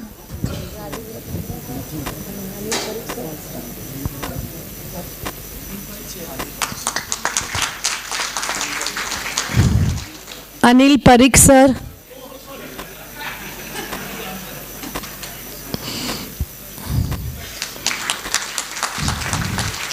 Thank you very much everyone. Here we come to an end of the most engaging first technical session of the Tax Conclave 2025, and I request everyone on the dais to come forward for a group photograph. I would also welcome C.A.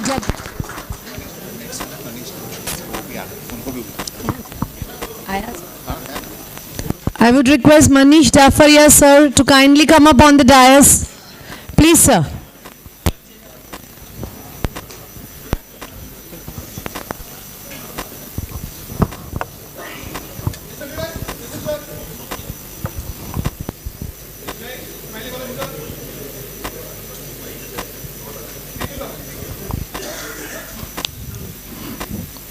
Ladies and gentlemen, kindly be seated.